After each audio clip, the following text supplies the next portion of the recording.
32 All Out. নমস্কার, 32 all আউটে আপনাদের সকলকে স্বাগত। দাঁতের সমস্যা এবং তার সমাধান নিয়ে আমাদের এই বিশেষ অনুষ্ঠান 32 অল আউট। আজকে 32 অল আউটে আমরা পেয়ে গিয়েছি বিশিষ্ট দন্তরোগ বিশেষজ্ঞ তথা ইমপ্ল্যান্টোলজিস্ট ডক্টর অনিকেত চ্যাটার্জিকে। নমস্কার ডাক্তারবাবু।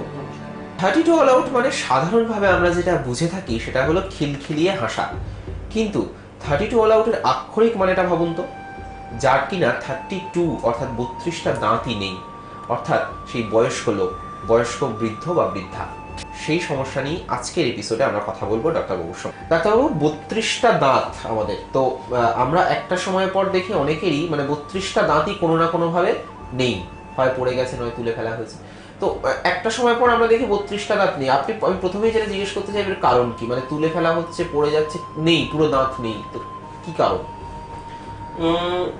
প্রথম কথা এক্ষেত্রে বলতে গিয়ে বলবো যে 32 অল আউট এই কথাটি আক্ষরিক অর্থেই যাদের জন্য প্রযোজ্য এবং যাদের ক্ষেত্রে এই প্রচলিত অর্থ অর্থাৎ খিলখিলিয়ে হাসি এটি যার কাছে প্রায় একরকমের কি বলা ভালো, যে হয়তো তার ক্ষেত্রে একরকম বিড়ম্বনা এই শব্দটি, তাদের ক্ষেত্রে বেশিরভাগ ক্ষেত্রে যে দাঁত নড়ে পড়ে যায় বা দাঁতগুলো তুলে ফেলা হয়, এক বিশাল কারণ হচ্ছে মাড়ির রোগ। আমাদের দেশে যেহেতু মাড়ি অন্যতম অবহেলার বিষয়, যেহেতু এখানে মাড়িকে যত্ন প্রপারলি নেওয়া হয় না, তার ফলে অনেক ক্ষেত্রেই বয়সের সাথে সাথে দাঁত নড়ে পড়ে যায়। অনেকে আমরা ভাবতে ভালোবাসি বয়স হলে দাঁত নড়ে পড়ে যায়, যা একদমই ভ্রান্ত ধারণা। মাড়ির রোগ ছাড়া দাঁত নড়ে পড়ে না। এই কথা আমি আগের বারও আপনাদের এপিসোডে বলেছিলাম, মাড়ি সংক্রান্ত যে এপিসোড করা হয়েছিল।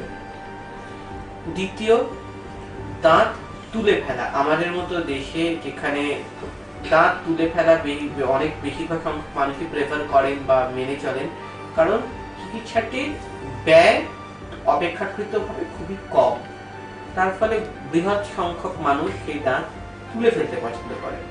তৃতীয় আরেকটি কারণও আছে যে উন্নত ধরনের চিকিৎসার জন্য যে ধরনের ইনফ্রাস্ট্রাকচার বা জিনিসপত্র থাকা দরকার বা ট্রেনিং দরকার, সেটা বহু ক্ষেত্রে বহু অংশের না থাকার জন্য, বহু মানুষের মধ্যে বা ডাক্তারদের মধ্যেও না থাকার জন্য এই ধরনের পরিষেবা থেকেও, উন্নত যে দাঁতের চিকিৎসা তার থেকে বহু মানুষ বঞ্চিত হয়। অ্যাকচুয়ালি বয়স্ক মানুষের দাঁত নেই, আপনার প্রশ্নের মধ্যে দিয়ে কিন্তু একটা জিনিস চলে এলো, যে বয়স্ক মানুষের দাঁত নেই নাকি যার দাঁত নেই সে বয়স্ক। একদমই। কারণ এই প্রশ্নটাকে আমি এই জন্যই বললাম যে বহু ক্ষেত্রে আপনারা গ্রাম বাংলায় বা বহু শহরেও পাবেন হয়তো 40 বছর বয়স, কিন্তু কোনো কারণে তার সব দাঁত তুলে ফেলা হয়েছে। তাহলে তার কি সত্যি বয়স বাড়ার জন্য তার দাঁত তোলা হলো, নাকি তার দাঁত পড়ে যাওয়ার জন্য সে বয়স্ক হয়ে গেল?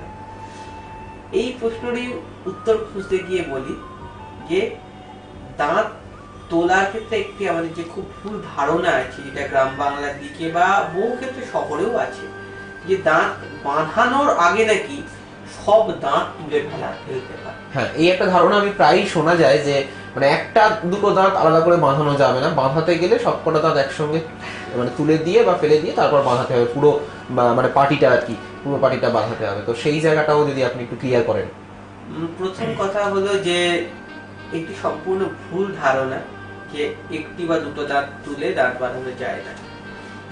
একটি বা দুটো দাঁত তুললে যে গ্যাপ তৈরি হয় তাকে খোলা পড়া দাঁত ক্ষেত্রে তাকে রিমুভেবল পার্শিয়াল ডেঞ্চার বা খোলা পড়া দাঁত।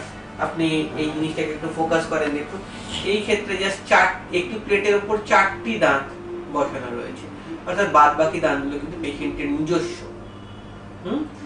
তো এরকম কোনো কারণ নেই যে কয়েকটি দাঁত না থাকলে দাঁত বাঁধানো যাবে না। এটা তো গেল একদম মিনিমাম ইনফ্রাস্ট্রাকচার বা একদম সাধারণ যে দাঁতের পরিষেবা চিকিৎসা, যা বহুদিন আগেও ছিল, আজও রয়েছে এবং কস্ট এফেক্টিভ। খুব সহজ কথা, খুব অল্প পয়সায় এই চিকিৎসা হয়, খুব মিনিমাম ইনফ্রাস্ট্রাকচার হতে পারে। এছাড়া একটি বা দুটি দাঁত না থাকলে তার যে উন্নত চিকিৎসা যেগুলো, অর্থাৎ ক্রাউন ব্রেক বা তথাকথিত ফিক্স দাঁত বা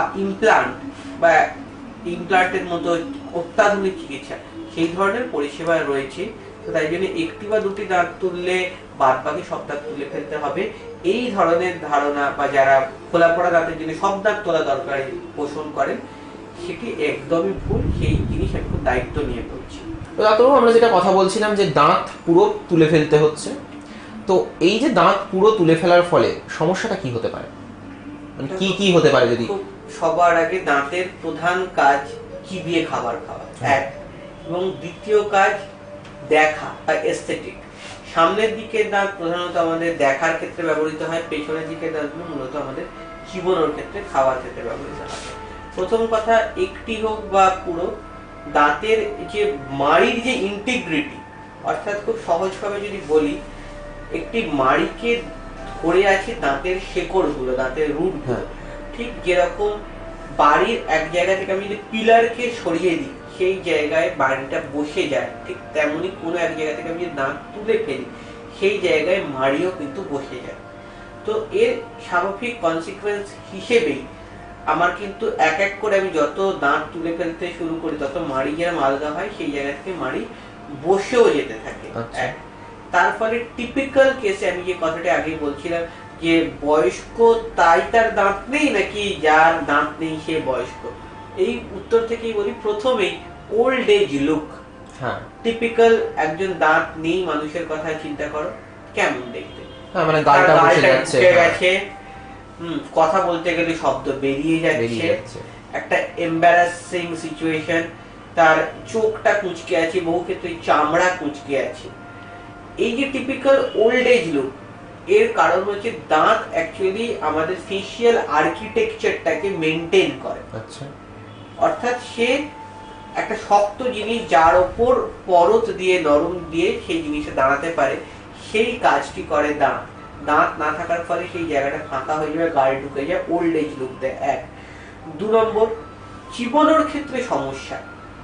যাদের দাঁত নেই, কয়েকটা নেই বা কিছুই নেই, তারা হয়তো দাঁত কোনো কারণে বাঁধাচ্ছেন না বা অন্যান্য প্রস্থেটিক রিপ্লেসমেন্টের কথা ভাবছেন না, কিন্তু রোজ খাবার হজম না হওয়ার জন্য সকালবেলা একটা করে হজমের বড়ি রোজ তারা খাচ্ছে, কিন্তু খাচ্ছেন কেন? হজম হচ্ছে না তাই। খাবার যদি চিবানো না হয়, তাহলে সেই খাবার কখনোই হজম হবে না। বছরের পর বছর হজমের বড়ি খেয়ে ফেললেও সেই খাবার কিন্তু, খাবারের যে হজমের সমস্যা, সেটা তার দূর হবে না। তিন, তার হজম যদি প্রপার না হয়, খাদ্য থেকে যে অ্যাসিমিলেশন বা তার ফুড যে নিউট্রিশন, সেটা যদি শরীর ড্র করতে না পারে, শারীরিক দুর্বলতা, চামড়া কুঁচকে যাওয়া, এই ধরনের ঘটনা ঘটবেই নিউট্রিশনাল ডেফিসিয়েন্সির ফলে। ফোর্থ, তার পার্সোনালিটি লস, অর্থাৎ এই ধরনের ক্ষেত্রে মানুষ শেকি হয়ে যায়, সামাজিকভাবে কথা বলতে বা এই ধরনের ক্ষেত্রে তাদের একটা সংকোচ বোধ কাজ করে। এর পরের কথা হচ্ছে, তাদের কথা বলতে গেলে মুখ থেকে শব্দটা অনেক ক্ষেত্রেই মানে ভাঙা ভাঙা হয়ে বেরোয়। একজন কারো দাঁত না থাকলে আমরা যাকে অনেক ক্ষেত্রেই বলি কি ক্লিয়ার ফোনটেক্স, ক্লিয়ার শব্দ, সেটা তারা বলতে পারে না। অর্থাৎ দাঁত না থাকার ফলে শারীরিক এবং মানসিক এই পুরো স্বাস্থ্যটাই কোথায় গিয়ে যেন ধ্বংস হয়ে। তো আমরা কথা বলছি ডক্টর অনিকেত চ্যাটার্জির সঙ্গে এবং জেনে নেওয়ার চেষ্টা করছি আক্ষরিক অর্থে যাদের 32 অল আউট অর্থাৎ 32টা দাঁতই নেই, তাদের কি কি সমস্যা হতে পারে এবং সেই সমস্যার সমাধান কি হতে পারে সেটা নিয়েও আমরা আলোচনা করব। তবে এখন সময় হয়ে গিয়েছে একটা ছোট্ট বিরতির পর ফিরে আসছি, সঙ্গে থাকুন। 32 all out.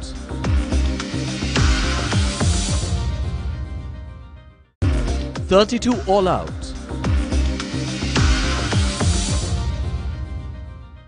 ফিরে এলাম বিরতির পর। আপনারা দেখছেন দাঁতের সমস্যা ও তার সমাধান নিয়ে বিশেষ অনুষ্ঠান 32 অল আউট, এবং আমাদের সঙ্গে রয়েছেন ডক্টর অনিকেত চ্যাটার্জি। ডাক্তারবাবু, বিরতির আগে আমরা যে কথাটা বলছিলাম যে 32 অল আউট আক্ষরিক অর্থে যাদের কিনা 32 অর্থাৎ 32টা দাঁতই পড়ে গেছে, তাদের সমস্যা নিয়ে আমরা আলোচনা করছিলাম। তো সেই সমস্যাগুলোর কথা আপনি খুব সুন্দরভাবে আমাদেরকে বললেন যে কি কি সমস্যা হতে পারে। সত্যি খুব খুব করুণ একটা ব্যাপার। তো সেই জায়গা থেকে আমি পরের প্রশ্নে যেতে চাইবো যে এই সমস্যার সমাধান কি? প্রথম কথা, কনভেনশনাল ওয়েতে আমরা সমাধান দেখে থাকি, যেগুলোকে কনভেনশনালি সমাধান মেনে চলি। অর্থাৎ খোলা পড়া দাঁত, এই ধরনের খোলা পড়া দাঁত পেশেন্ট পড়ে থাকেন, বড় সংখ্যক পেশেন্টই পড়ে থাকেন। এই ধরনের দাঁত নর্মালি দেওয়া হয় কনভেনশনালি, এবং এই ধরনের দাঁত বহুদিন আগে থেকেই চলছে, এখনো রয়েছে।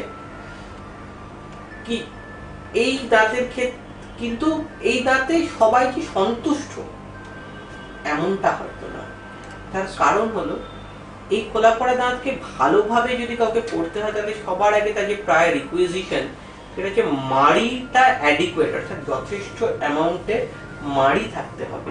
কারণ এই জিনিসটাকে আমরা খুব কাছ থেকে দেখি, এটি ওপরের মাড়ির জন্য এবং এটি নিচের মাড়ির জন্য।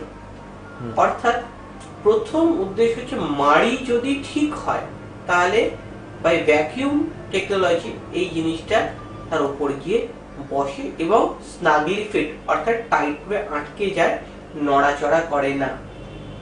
কিন্তু আমরা কার্যক্ষেত্রে যেহেতু এটি ইনএভিটেবল যে দাঁত তুললে সেই জায়গায় মাড়ি বসতে শুরু করে, এবং যাদের ক্ষেত্রে দীর্ঘদিন ধরে দাঁত নেই বা বিভিন্ন আলাদা আলাদা সময় দাঁত তোলা হয়েছে, সেই ধরনের ক্ষেত্রে বহু ক্ষেত্রে পেশেন্ট আমাদের কাছে যখন আসে, আমরা দেখি যে তার মাড়ি সিভিয়ারলি ডিস্ট্রয়েড, অর্থাৎ মাড়ি বলতে প্রায় কিছুই নেই।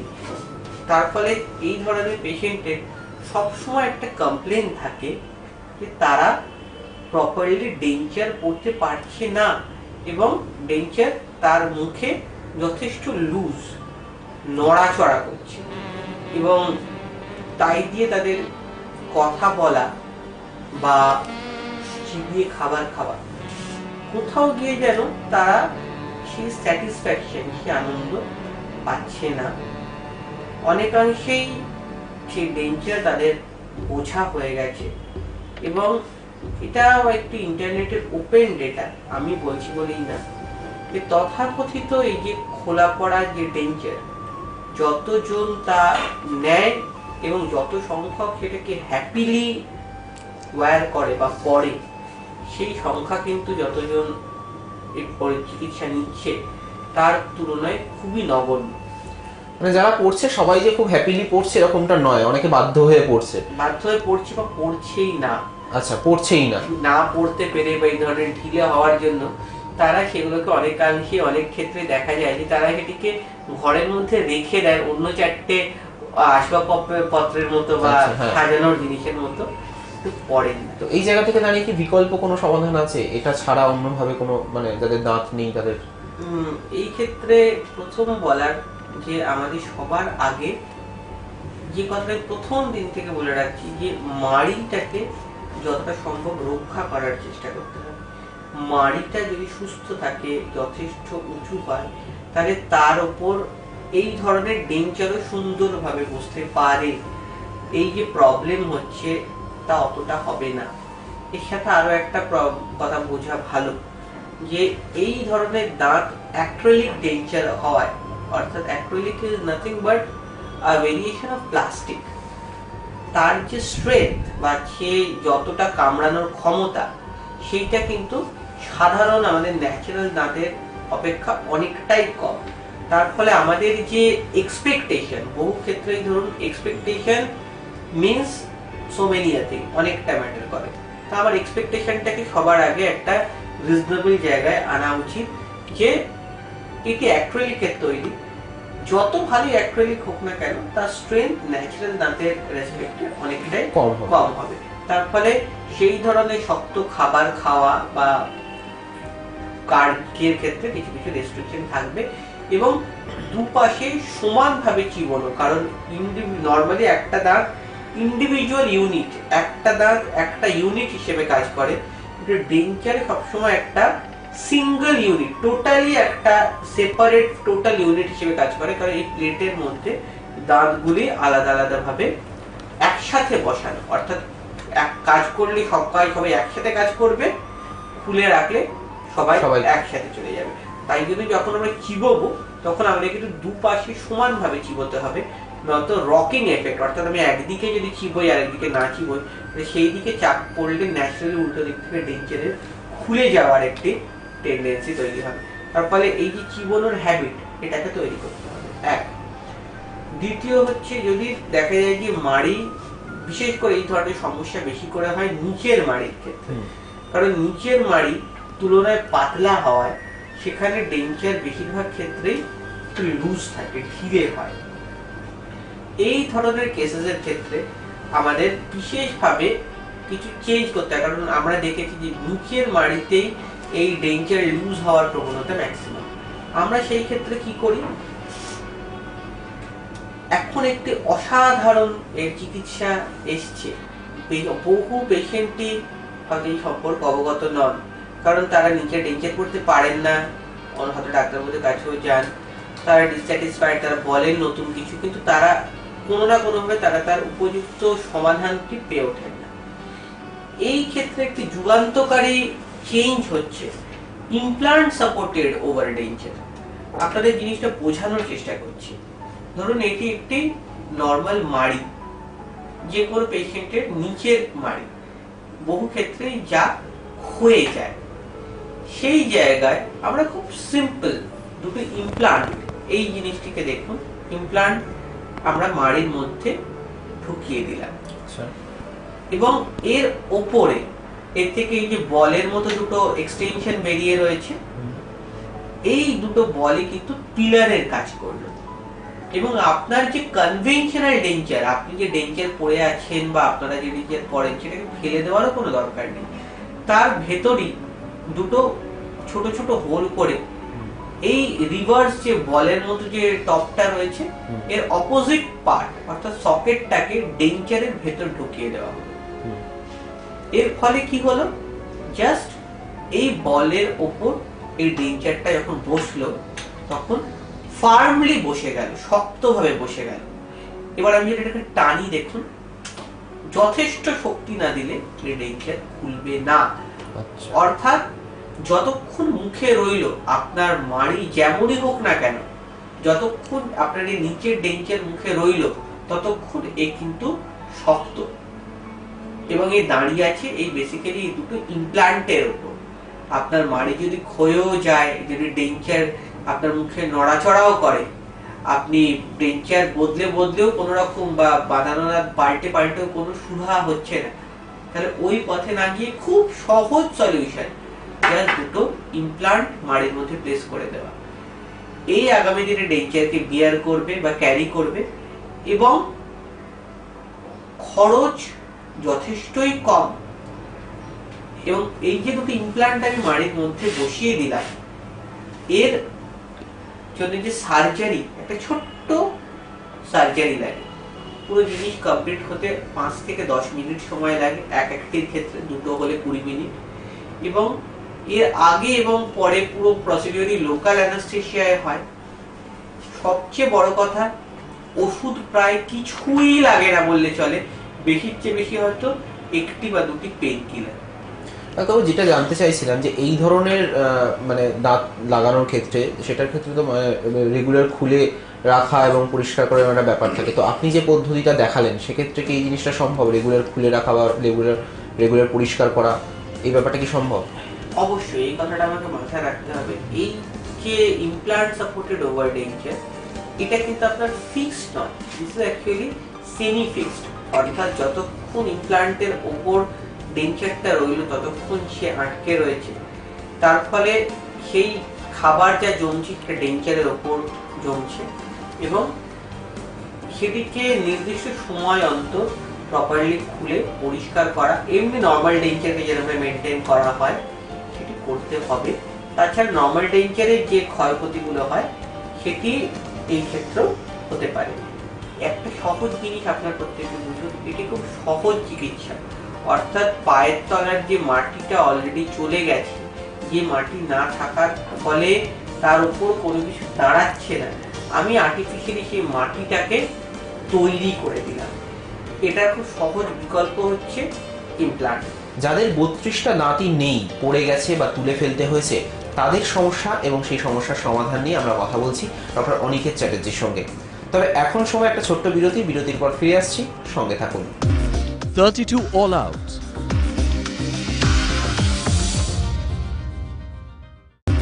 32 All Out. ফিরে এলাম বিরতির পর। আপনারা দেখছেন দাঁতকে সুস্থ এবং ভালো রাখার অনুষ্ঠান 32 অল আউট, এবং আমাদের সঙ্গে রয়েছেন ডক্টর অনিকেত চ্যাটার্জি। ডাক্তারবাবু, আমরা কথা বলছিলাম 32টা দাঁত যাদের নেই তারা কিভাবে ভালো থাকবে, কিভাবে সুস্থ থাকবে সেইটি নিয়ে। তো আপনি একটা পদ্ধতি দেখালেন যেটা করে কিনা মানে দাঁতটা নকল দাঁতও ফিক্সড করে রাখা যায় বাড়িতে। তো আমি প্রথমে যেটা জিজ্ঞেস করবো যে এই যে সিস্টেমটা বা পদ্ধতিটা আপনি দেখালেন এর খরচ কিরকম? সহজভাবে একটা কথা বলি যে যত সংখ্যক ইমপ্লান্ট আমি লাগাবো তার সাথে খরচটি বাড়বে। আচ্ছা।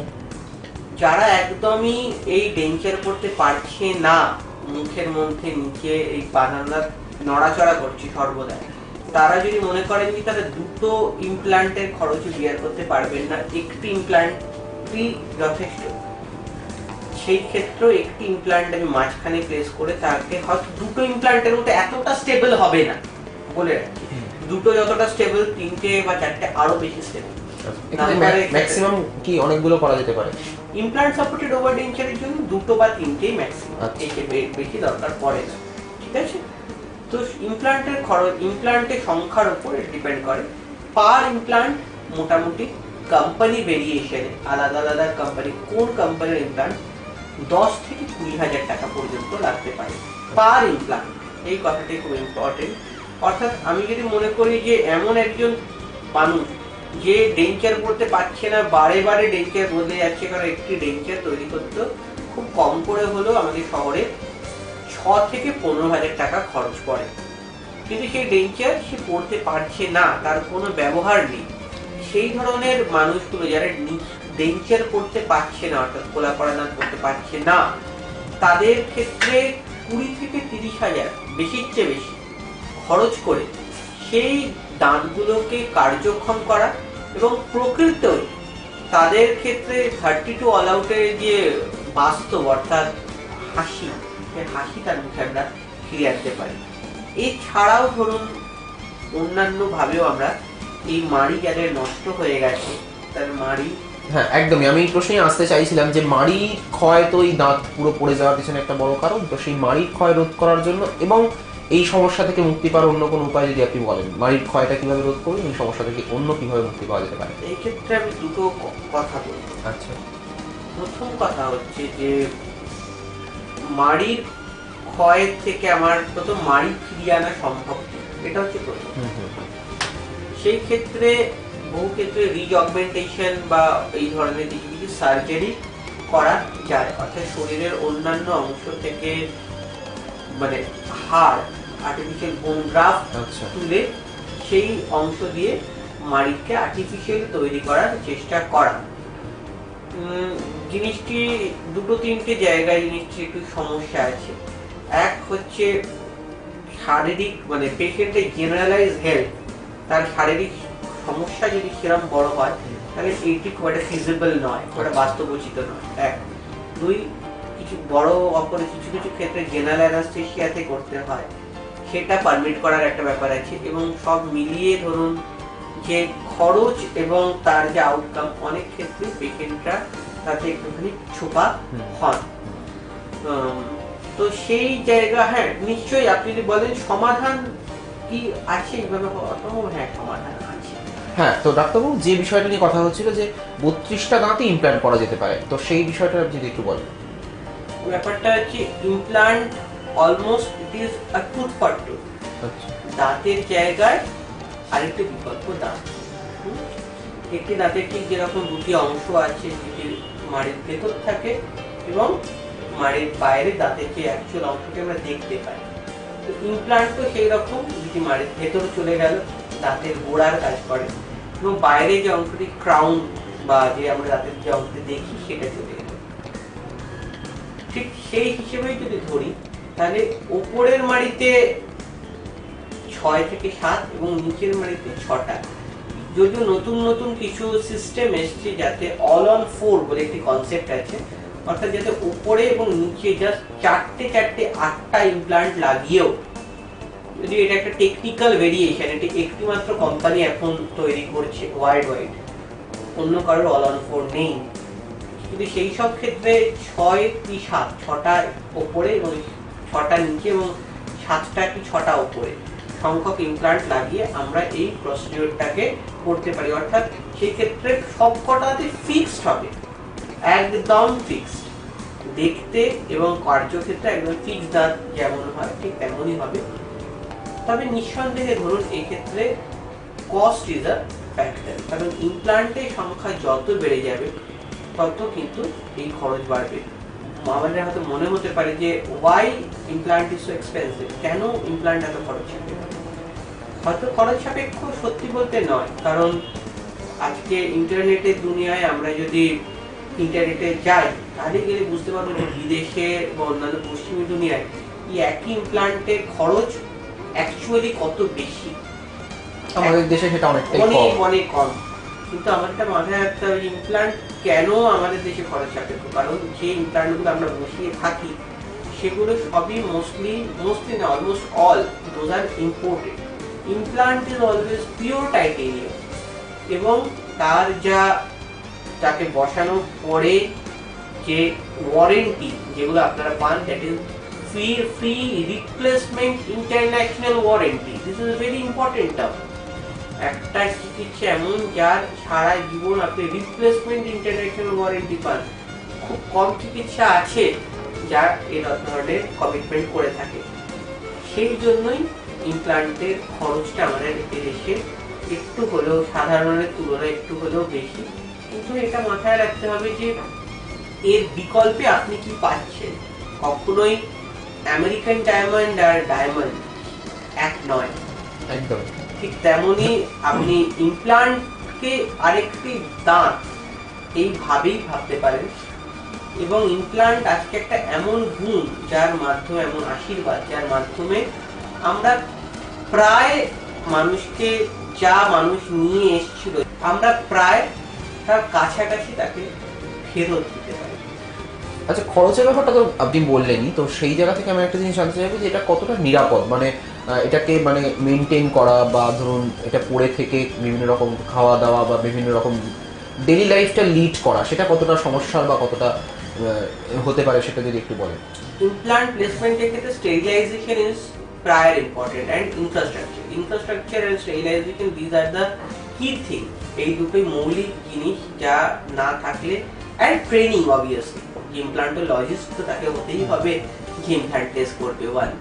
তো সেটার পরে যেটা বোঝায় যে সেফ কেস সিলেকশন, অর্থাৎ যদি দেখা যায় মাড়ি অত্যন্ত ভঙ্গুর বা অত্যন্ত নরম, এই ধরনের কেসে ইমপ্লান্ট স্টে করে না, খুলে বেরিয়ে আসে ওয়ান। এবং দ্বিতীয় কথা যেটা সেটা হচ্ছে যে আনকন্ট্রোল ডায়াবেটিস এবং কিছু কিছু পার্টিকুলার ডিজিজ যেক্ষেত্রে শারীরিক প্রতিবন্ধকতা আছে, সেই ধরনের কেসে ইমপ্লান্ট না করাই ভালো। আদারওয়াইজ প্রায় সর্বক্ষেত্রেই ইমপ্লান্ট করা সম্ভব। ইমপ্লান্ট একবার শরীরের ভেতর চলে যাওয়ার পর 2 থেকে 3 সপ্তাহ পরে সবচেয়ে বড় সমস্যাই কেউ যদি মনে করেন, বা সমস্যা বলবো না, যে একবার শরীর অ্যাকসেপ্ট করে নেওয়ার পর ইমপ্লান্ট আপনার শরীরের অঙ্গ হয়ে যায়। তাই জন্য ইমপ্লান্টের সাকসেস রেট অলমোস্ট 96%, এটাও ইন্টারনেটের ওপেন ডেটা, আপনি দেখে নিতে পারেন। এবং খুব সহজভাবে ভাবুন যে জিনিসটার সাথে একটা company life time free replacement warranty দেয় ইন্টারন্যাশনাল, তো সেটার ফেলিয়ারের চান্স কতটা হতে পারে। হ্যাঁ, একটা কথা সবসময় বলবো, ইমপ্লান্ট ফেলিয়ারের কারণটাও সেই দাঁত নড়ে পড়ে যাওয়ার মতোই। যারা মাড়ির যত্ন ঠিকভাবে নেন না বা বিভিন্ন রকম মাড়ির ক্ষেত্রে বিভিন্ন রকম ধ্বংসাত্মক, অর্থাৎ পান সুপুরি খাওয়া, এই ধরনের মাড়ির প্রকৃত যত্ন না নেওয়া, এই ধরনের যাদের হ্যাবিটস থাকে তাদের ক্ষেত্রে ইমপ্লান্টের সাকসেস বা সার্ভাইভাল এতটা উৎসাহব্যঞ্জক নাও হতে পারে। এত অনেক ধন্যবাদ আপনাকে এবং আমাদের সঙ্গে এতটা সময় দেওয়ার জন্য। এরকমই দাঁতের বিভিন্ন সমস্যা এবং তার সমাধান নিয়ে আমরা হাজির থাকবো ইউটার্নে, আপনারা দেখে থাকুন।